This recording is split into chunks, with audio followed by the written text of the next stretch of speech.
नमस्कार। मैं हैना प्रसून बहुत बहुत स्वागत करती हूँ आप सभी का अपने चैनल हैना प्रसून एस्ट्रोलॉजी में। ज्योतिष के इस नए कार्यक्रम में आप सबों का स्वागत करते हुए मुझे बहुत खुशी हो रही है। और आइए जानते हैं आज के नए कार्यक्रम में नया क्या है। देखिए, हमारी चर्चा चल रही है द्वितीयेश जब विभिन्न भावों में जाते हैं तो क्या फल देते हैं।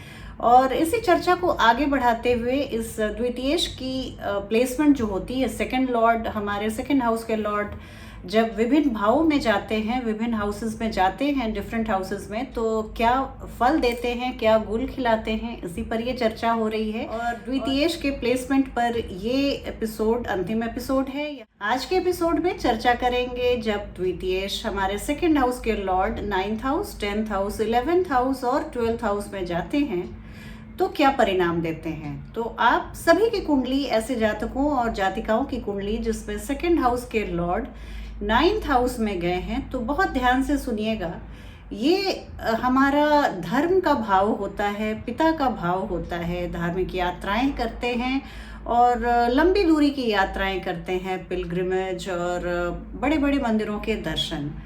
अब यहाँ पर सेकंड हाउस के लॉर्ड जब जाएंगे तो देखिए, आप ये बताते हैं कि आप धर्म पर बहुत खर्च करेंगे, आप पैसे की सार्थकता, आप आध्यात्म और धर्म को बढ़ाने में, या ये किसी भी तरह का एक्सपेंस हो सकता है, पर ये बताते हैं कि आपका सोर्स ऑफ इनकम बहुत ही पायस होगा, रिलीजियस आउटलुक के इंसान होंगे। आप पैसे को काला धन और सफेद धन, शुद्ध धन, इन सब कैटेगरी में बांधते हैं और बहुत ही कॉन्शियस होके आप अपने सोर्स ऑफ इनकम को कमाते हैं। ये हमारे वाणी का भी भाव होता है। तो सेकंड हाउस के लॉर्ड जब 9th हाउस में जाते हैं तो आप बहुत अच्छे धर्म के मर्मज्ञ हो सकते हैं। आपकी वाणी में एक धर्म की एक धर्म का जो तेज होता है वो होता है। आप अनर्गल प्रलाप नहीं करते हैं, आप जो भी बोलते हैं नपातुला और बहुत ही कंसाइज फॉर्म में बोलते हैं। आप धर्म के लिए, हो सकता है कि आप ऐसे डिस्कोर्सेस देने के लिए, प्रवचन देने के लिए आप विदेश में जाते हों, या आप किसी भी तरह से हायर स्टडीज के लिए भी आप विदेश में जाते हों, वहाँ लेक्चर देते हों। आप शिक्षा से जुड़े हुए हो सकते हैं, आप एक बहुत ही अच्छे वक्ता, प्रोफेसर हो सकते हैं। धर्म, मैं रिलीजन की बात नहीं कर रही हूँ, हमारा जीवन ही एक, अगर हम धर्म के रास्ते पे चलते हैं तो एक सही गलत का चुनाव, धर्म अधर्म के बीच में हमारा सेंस ऑफ डिस्क्रिमिनेशन, ऐसी चीज़ों को हम बहुत अच्छे से परख सकते हैं और इस पर हम बहुत अच्छी तरह से अपने बातों को रख सकते हैं। वाणी में ये भी हो सकता है कि आपका सोर्स ऑफ इनकम हो सकता है आपके पिताजी से जुड़ा हुआ हो। आप हो सकता है पिताजी के बिजनेस को ही आपने ज्वाइन किया हो, या पिताजी आपके आर्मी में थे, आपने भी आर्मी ज्वाइन की। पिताजी डॉक्टर थे, आपने भी डॉक्टरी की पढ़ाई की और डॉक्टर बने। इस तरह का कुछ पेशा आपके फादर से रिलेटेड हो सकता है, कनेक्टेड हो सकता है, एसोसिएटेड हो सकता है। धर्म का भाव देखिए, अगर हम देखें तो लग्न से 9वां है और अपने भाव से सेकंड हाउस के लॉर्ड अपने भाव से अष्टम में गए हैं। तो यहाँ पर आपको ऑकल्ट से बहुत पैसा कमा सकते हैं। आप जैसा मैंने बोला, डीप रिसर्च से आप बहुत पैसा कमा सकते हैं। अष्टम भाव के जितने भी कारकत्व होते हैं, यहाँ पे आप ये ज़रूर देखिएगा कि प्लैनेट कौन सा प्लैनेट है, सौम्य प्लैनेट है, क्रूर प्लैनेट है, पापी ग्रह है, किन ग्रहों की युति में है। तो ये बहुत मैटर करता है, उसका स्ट्रेंथ कितना है उस प्लैनेट का, आपके धनेश का स्ट्रेंथ कितना है। इन सारी बातों को जानकर आप यहाँ पर आप देखेंगे कि 9th हाउस में आपको उसी के अनुपात में परिणाम मिल रहा है। तो अष्टम भाव में अगर हम जाते हैं, अगर धन के भाव के स्वामी जाते हैं, तो आपको कुछ छुपे हुए तरीके से आप धन कमा सकते हैं। आप अपने सोर्स ऑफ इनकम को, हो सकता है पब्लिकली नहीं बता सकते हो। ये एक आपको सडन विंडफॉल का भी हाउस है। अगर धनेश अपने से अष्टम में गए हैं तो यहाँ पे आपको वो एक अचानक से धन लाभ दिखा सकते हैं। ये मैटर करता है कि वो कितनी शक्तिशाली हैं और किस पोजीशन में है। अगर वो कमज़ोर हैं या पाप ग्रहों से दृष्ट हैं, राहु केतु के एक्सिस में हैं, तो हो सकता है कि आपको लेने के देने पड़ जाए, क्योंकि ये एक, जैसे हमने विंडफॉल गेन की बात की, तो हो सकता है अगर ये पाप ग्रहों में, अगर ये पाप प्रभाव में है, पाप युति में है, तो हो सकता है कि आपको अचानक से धन हानि की भी संभावना बन जाए। अब देखिए, अगर मैं चलती हूँ दशम भाव में, तो देखिए ये केंद्र से दशम भाव हमारे सभी चारों केंद्र के भावों में सबसे स्ट्रॉन्ग माना जाता है। दशम भाव हमने उत्तरोत्तर बलम के सिद्धांत को पढ़ते समय जाना है कि केंद्र के भाव में दशम भाव सबसे स्ट्रॉन्ग माना जाता है, सबसे पावरफुल माना जाता है। अब अगर यहाँ पर धनेश जाते हैं तो अपने से नवम भाव में गए और लग्न से दशम भाव में, यानी अपने से उन्होंने त्रिकोण यानी अपने भाव से त्रिकोण में और लग्न से केंद्र में। अब इससे अच्छी स्थिति नहीं हो सकती है। ये भी हो सकता है कि आपके जन्म के बाद आपके पिताजी की तरक्की हुई हो या उनके पोजीशन में बढ़ोतरी हुई हो, क्योंकि आप अपने पिताजी के साथ एक गुड लक लेकर आए हैं। 10th हाउस के लिए आप अपने लक को लेकर आए हैं, और 10th हाउस चूंकि हमारे फादर का इनकम होता है, तो यहाँ पर हम देख रहे हैं कि आपके जन्म के बाद बहुत खुशहाली और प्रोस्पेरिटी, बहुत संपन्नता आपके परिवार में आई होगी। अब ये फिर ये डिपेंड करता है ग्रहों की स्थिति, उनके आंशिक बल और बाकी बहुत सारी चीज़ों पर। मैं एक जनरल ये फोरकास्ट है, और इसे आप अपनी कुंडली पर जितने भी इंडिविजुअल परम्यूटेशन कॉम्बिनेशन बन सकती है, उस पर आप लगा कर देखेंगे इस सिद्धांत को, तो आपको बिल्कुल सटीक फल मिलेगा। यहाँ पर ये हो सकता है कि आपके जॉब में आपके पिताजी का बहुत बड़ा हाथ हो। यहाँ पर भी हो सकता है कि आप अपने पिताजी के बिजनेस को आप इनहेरिट कर सकते हैं, या आप उनके काम में हाथ बटा सकते हैं। आपके जॉब में आपके पिताजी को या तो जॉब दिलाने में या अपनी किसी भी तरह से उनका एक बहुत बड़ा रोल हो सकता है आपकी अर्निंग को बढ़ाने में या अर्निंग को के शुरुआत करने में। इसके अलावा देखिए, ये एक ऐसा भाव है कि दशम भाव से आपकी पब्लिक इमेज को भी देखा जाता है कि आपको लोग क्या समझते हैं। और यहाँ पर अगर शुभ ग्रहों की दृष्टि है, आपकी कुंडली के जो त्रिकोणेश हैं, आपकी कुंडली के त्रिकोणेश की दृष्टि है, तो अगर ऐसी स्थिति है तो हम ये मान सकते हैं कि आपकी इमेज बहुत ही समाज में बहुत अच्छी है। आपके पैसे को लोग बहुत अहमियत देते हैं, आपके स्टेटस को बहुत अहमियत देते हैं। लोग आपको ये समझते हैं कि आप बहुत ही धनवान हैं, आपके पास बहुत सारा वैभव है, संपन्नता है, इसकी लोग चर्चा करते हैं। और दशम भाव देखिए, ये भी होता है कि जब हम सेकेंड हाउस के लॉर्ड जब 10th हाउस में आते हैं, तो ये चूँकि हमारे वाणी का भाव होता है, और वाणी जब हमारे 10th हाउस से मिलती है, तो ये हो सकता है कि यहाँ पर भी एक स्थिति ऐसी बनती है जहाँ पर आपके आवाज़ से आपकी कमाई हो सकती है। आप वॉइस मॉड्यूलेटर हो सकते हैं, आप सिंगर हो सकते हैं, आप एडवोकेट हो सकते हैं, जहाँ आपकी स्पीच आपकी कमाई का एक ज़रिया बन सकता है। तो ये आप बहुत ध्यान से मुझे बताइएगा कमेंट करके कि जैसा मैं बता रही हूँ वैसा आपके जीवन में हो रहा है या नहीं।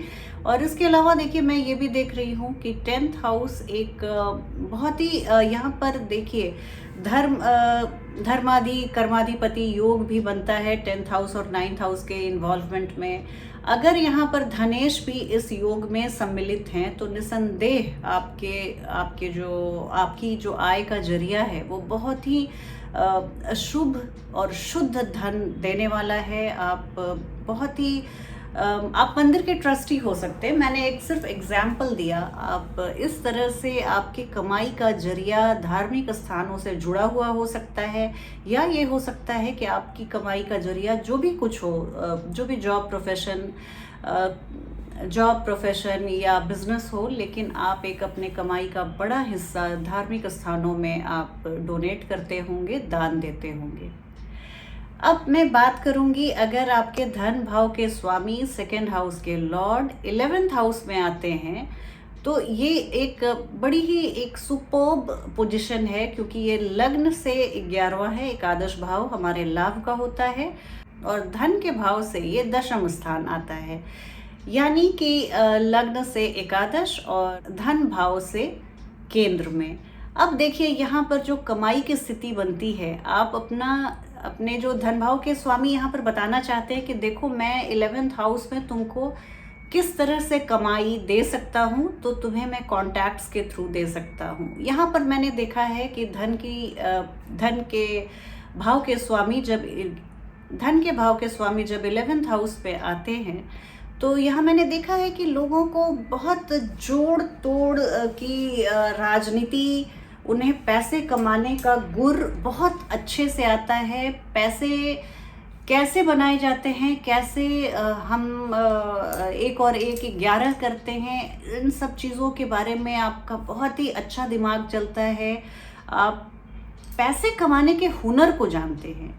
यहाँ पे एक बहुत बड़ी चीज़ है, पैसे को लेकर आप एक बहुत ही अच्छी भावना रखते हैं अपने मन में, और कभी भी इसको आप कलर नहीं देते हैं, वाइट या ब्लैक, ऐसा कुछ भी कलर नहीं। पैसा, धन और ये माँ लक्ष्मी का आशीर्वाद है, और आप समझते हैं कि इसको कैसे मल्टीप्लाई किया जाए, इसको कैसे हम जल्दी जल्दी मनी को ग्रो कराएं, ये सारी टेक्निक्स आपको आती है। आप अपने कॉन्टैक्ट्स के जरिए पार्टीज़ में आप कहीं जाते हैं, किसी बड़े लोगों से मिलते हैं और आपको वहाँ पे जॉब का ऑफ़र दिया जाता है। आप बहुत घुलने मिलने वाले व्यक्तित्व के स्वामी हो सकते हैं, और वहाँ पर आपको अपने जान पहचान, कॉन्टैक्ट्स, आपके मिलनसार स्वभाव के चलते आपको आय के नए नए स्रोत खुलते जाते हैं। और यहाँ पर चूँकि बात 11th हाउस की है, तो मैं बताऊंगी आपको मित्रों के जरिए भी बहुत अच्छे प्रोजेक्ट्स और असाइनमेंट्स मिल सकते हैं। और यहाँ पर जब मित्रों की बात आई है, तो इन सबसे बड़ी बात कि आपके बड़े भैया और बड़ी बहन से भी कुछ आय के स्रोत मिल सकते हैं, या तो वो आपको कुछ सजेस्ट कर सकते हैं जिस पर आप काम करेंगे, तो आपके आय का जरिया, सोर्स ऑफ इनकम बहुत मल्टीप्लाई करेगा। तो आप बड़े भाई और बड़ी बहन से बहुत अच्छे संबंध रखिए, और आपके कमाई को बढ़ाने में, चार चांद लगाने में याद रखिएगा कि आपके बड़े भैया और बड़ी दीदी का बहुत बड़ा योगदान हो सकता है। 11th हाउस हमारे लाभ का भाव होता है। यहाँ पर हम जब पार्टी की शान होते हैं, 2nd हाउस हम स्पीच के भी लॉर्ड होते हैं हमारे, तो वहाँ पर जब जाते हैं तो हम एक बहुत ही अच्छे से घुल मिल कर बातें करने वाले हो सकते हैं। पर यहाँ पर मैं आपको फिर से डिस्क्लेमर दे दूँ, अगर आपके 2nd हाउस के लॉर्ड पाप प्रभाव में हैं, पाप ग्रहों की युति में हैं, पाप ग्रहों से दृष्ट हैं, या अंशात्मक कमी है उनमें, डिग्रिकली बहुत वीक हैं, तो यहाँ पर देखिए आपको हो सकता है कि डेली की इनकम की भी आपको बहुत नाकों चने चबाने पड़े। डेली के इनकम को मीट कर पाना भी आपके लिए बहुत एक मशक्क़त वाला काम हो सकता है। आपको रुपए पैसे की तंगी हो सकती है। तो ये दोनों स्थिति बनाते हैं। यहाँ पे बहुत ही 2nd हाउस के लॉर्ड स्टिकी विकेट पे बैटिंग करने के जैसा है। यहाँ पे कुछ भी हो सकता है। ग्रह की स्थिति, ग्रह का पोजीशन बहुत इम्पॉर्टेंट है, बहुत मायने रखता है। इस बात को आप लोग कभी भी हल्के में मत लीजिएगा। और हालांकि इसके बारे में बहुत बातें कही गई हैं शास्त्रों में, पर 2nd हाउस के लॉर्ड 11th हाउस में आकर अगर चपेट में आ जाते हैं, पाप प्रभाव में आ जाते हैं, तो यहाँ पर एक संभालने वाली स्थिति बन सकती है और धन के लाले पड़ सकते हैं। अब अगर अंतिम भाव पर चलती हूँ, अगर 2nd हाउस के लॉर्ड हमारे 12th हाउस में आते हैं, तो देखिए क्या यहाँ पर हम एक्सपेक्ट कर सकते हैं। लघु पराशरी में हमने पढ़ा है कि द्वितीय भाव और द्वादश भाव की जब महादशा आती है, तो ये भाव अपने आप में समभाव हैं, न्यूट्रल हैं। अब ये अगर एक न्यूट्रल भाव के स्वामी दूसरे न्यूट्रल भाव में चले जाते हैं, एक सम भाव के स्वामी दूसरे सम भाव में चले जाते हैं, तो इन्हें एक जैसे इक्वेटर को क्रॉस कराने में जहाज़ों पे सारे इंजन और टरबाइन को स्टार्ट कर दिया जाता था। एक पुश वहाँ पे चूँकि वहाँ पे हवा का सपोर्ट नहीं रहता है, तो इसके लिए तो यही चीज़ हो जाती है कि यहाँ पे अगर पाप प्रभाव है, तो बहुत में कोई भयावह स्थिति नहीं, मैं डराने वाली बात नहीं कह रही हूँ, लेकिन एक हो सकता है कि आपकी कुछ गलत आदतों पर आप खर्च करें। ये भी हो सकता है कि आप जैसे ऐसे खर्चे आप करते हो जिसे आप डिस्कस नहीं कर सकते हो, दूसरों को बता नहीं सकते हो। यहाँ सभी एडल्ट्स हैं, सभी समझ रहे होंगे मैं क्या कहना चाह रही हूँ। आपके छुपे हुए कुछ ऐसे एक्सपेंडिचर हैं जिसको आप परिवार से और अपने अदर फैमिली मेम्बर्स और फ्रेंड्स से छुपा कर करते हैं, आप अपने आप पर करते हैं। बहुत ही अच्छी बात है। अगर वीनस जैसे ग्रह आपके सेकंड हाउस के लॉर्ड होके 12th हाउस में जाते हैं तो ये बताते हैं कि आप अपने प्लेजर पे, और 12वें भाव का जो भी कारकत्व है आप सबों को पता है, तो आप उन सब चीज़ों पे खर्च करते हैं। आप एक यहाँ पे बहुत ही एक थिन लाइन है, अगर आप समझें तो यहाँ पर अगर आप बहुत ज़्यादा बेतहाशा अपने आप पे खर्च करते हैं तो एक आपको थोड़ी सी लगाम ज़रूर रखनी चाहिए कि आप फिर ये जीवन की धारा कहीं दूसरे मोड़ पकड़ सकती है, ले सकती है। यहाँ देखिए सेकंड हाउस के लॉर्ड अगर 12th हाउस में आते हैं तो ये लग्न से 12वां और धन भाव से, अपने भाव से 11वां है। तो ये लाभ दिखा रहे हैं, और वो भी विदेशी भूमि से, विदेशी कल्चर से, आपके जन्म स्थान से बहुत दूर। मैं पासपोर्ट वीज़ा लगा के फॉरेन कंट्री की बात नहीं कर रही हूँ, हो सकता है आप इंडिया में ही, लेकिन अपने जन्म स्थान से बहुत दूर जाके आप लाभ कमा सकते हैं। शुभ ग्रहों की दृष्टि है, आपके कुंडली के त्रिकोणेश की दृष्टि है, तो ये एक आपको बहुत ही अच्छा इम्पोर्ट और एक्सपोर्टर, तो ये आपको एक बहुत ही अच्छा इंपोर्ट एक्सपोर्ट की स्थिति बनाता है। आप बहुत ही अच्छे एक्सपोर्टर हो सकते हैं और अपनी कंट्री के लिए आप बहुत सारे फॉरेन एक्सचेंज को कमा के ला सकते हैं। आपके बिजनेस को एक विस्तार मिलता है, एक बाउंस मिलता है जब आप ओवरसीज जाते हैं, जब आप अपने जन्मभूमि के सीमा को लांघकर आप दूर पर जाते हैं, तो ये आपके लिए बहुत लाभ की स्थिति बनाते हैं।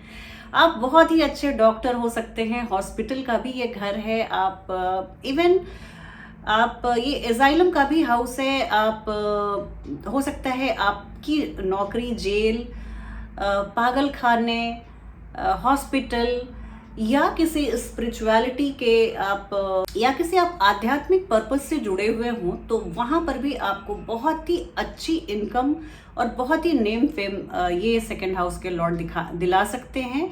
क्योंकि बस डिस्क्लेमर आप वही याद रखिएगा, यहाँ पर ये सारी अच्छाइयाँ आपको तभी मिलेंगी जब आपके धन भाव बहुत स्ट्रांग स्थिति में है, पावरफुल स्थिति में है, और आपकी कुंडली के त्रिकोणेश या शुभ ग्रहों से दृष्ट हैं, तो ये आपको बहुत ही अच्छा एक बम्पर यहाँ पे सफलता दिला सकते हैं। अगर आप देखिए सेकंड हाउस के स्वामी अगर 12th हाउस में जाके एफ्लिक्टेड हो रहे हैं, तो ये एक आपको ऐसी एक स्थिति ला सकते हैं जहाँ पर आप, जैसा मैंने बताया, गुप्त और छुपे हुए गलत चीज़ों पर आप खर्च कर सकते हैं। आप यहाँ पे आपको कौन किया जा सकता है, आपको बेवकूफ़ बनाया जा सकता है, आपसे रुपए पैसे को जो झीटने की प्रक्रिया है वो दूसरे लोग शुरू कर सकते हैं, और आप कुछ बता नहीं सकते हैं कि ये क्यों खर्च हो रहा है बेतहाशा। तो इस तरह की स्थिति से बचने के लिए आपको पूरी कुंडली का अध्ययन करवाना चाहिए। और इसके अलावा मैं ये भी देख रही हूँ कि आध्यात्मिक ये भाव है, 12वें भाव को अगर देखा जाए तो ये हमारे लग्न से फारदेस्ट है। ये यहाँ पर हम अपने जीवन के हम यहाँ पे सेल्फ एक्चुअलाइजेशन, जीवन के मर्म को समझते हैं, और ये स्पिरिचुअलिटी का भाव है, अध्यात्म का भाव है। तो यहाँ पर अगर बहुत ही शुभ ग्रह शुभ प्रभाव में है तो आपको आध्यात्मिक यात्रा पर जाने से कोई नहीं रोक सकता। आप चाहे आप संसार में हो, लेकिन आपका हृदय बिल्कुल अध्यात्म में डूबा रहता है और आप जीवन की सच्चाई को समझते हैं। इस चीज़ को आप समझते हैं कि धन की उपयोगिता कहाँ तक है और कहाँ के बाद धन सिर्फ कागज का टुकड़ा रह जाता है। इस चीज़ को आप बिल्कुल अंतर मन से समझते हैं, और धन को लेकर आपकी कोई भी ये जो 99 का होड़ है, 99 का चक्कर है, उसमें आप कभी नहीं फंसते। तो ये एक छोटी सी चर्चा थी धनेश के विभिन्न भावों में। अब मैं बहुत जल्दी आपसे पुनः मिलूंगी एक नई वीडियो में। बस धन भाव के स्वामी सेकंड हाउस के लॉर्ड के प्लेसमेंट को देखते समय आप बिल्कुल ध्यान से देखिएगा कि उनकी स्थिति क्या है, उनका अंशात्मक बल कितना है, डिग्रिकली वो कितने पावरफुल है, किस संगत में है, किस युति में है, किस कंजंक्शन में है, और किस ग्रह से आपकी कुंडली का वो ग्रह क्या है, 6, 8, 12 का स्वामी है या कहाँ पर प्लेस्ड है, उसके साथ युति में या कंजंक्शन में या दृष्टि संबंध में है। ये एक बहुत ही मैंने ब्रॉड चर्चा की, पर आप इस वीडियो को अगर आप ध्यान से सुनेंगे तो मैंने गागर में सागर भरने की कोशिश की है। और आप मुझे लिख के ज़रूर बताइएगा आपके धन भाव के स्वामी किस भाव में हैं। आपके कमेंट्स और सुझावों को पढ़कर मुझे बहुत खुशी होती है। चलती हूँ, एक नई वीडियो में आपसे बहुत जल्दी भेंट होगी। तब तक अपना ध्यान रखिए। जय हिंद, जय भारत।